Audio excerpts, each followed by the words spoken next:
కోట్ల రూపాయలను వెంటనే విడుదల చేయాలి.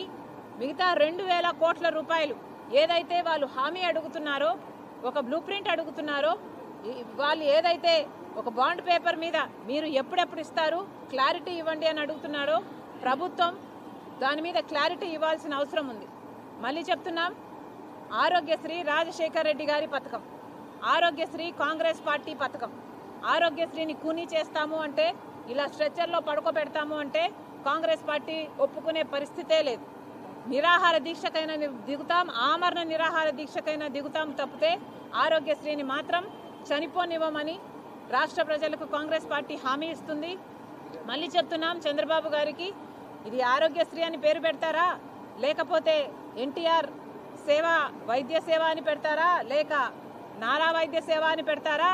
మీరు పేరు ఏది పెట్టుకున్నా మాకు అబ్జెక్షన్ లేదు, కానీ ఆరోగ్యశ్రీ మాత్రం నడవాలి.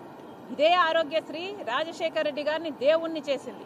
మరి చంద్రబాబు గారిని ప్రశ్నిస్తున్నాం, ఇలాంటి ఆరోగ్యశ్రీని మీరు ఆపేస్తే మీరు రాక్షసులు కాదా? ఆలోచించుకోవాలి.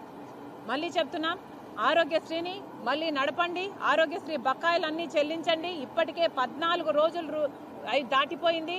ఇప్పటికే దాదాపు 1,00,000 మంది పేషెంట్లను, రోజుకు కనీసం 6,000 7,000 వేసుకున్నా 14 రోజులుగా వీళ్ళందరినీ వెనక్కి పంపిస్తున్నారు. దాదాపు 1,00,000 మంది పేషెంట్లను ఇప్పటికే వెనక్కి పంపించేశారు ఆరోగ్యశ్రీ లేక. ఇప్పటికి 14 రోజులు అయింది. ఇది బాగోలేదు. చంద్రబాబు గారికి మళ్ళీ చెప్తున్నాం, మీరైనా స్పందించండి, లేక మేమైనా ఆమరణ దీక్ష దిగుతాం. Thank you. కాపాడుకుందాం ఆరోగ్యశ్రీని, వెంటనే కాపాడుకుందాం. నశించాలి నిరంకుశ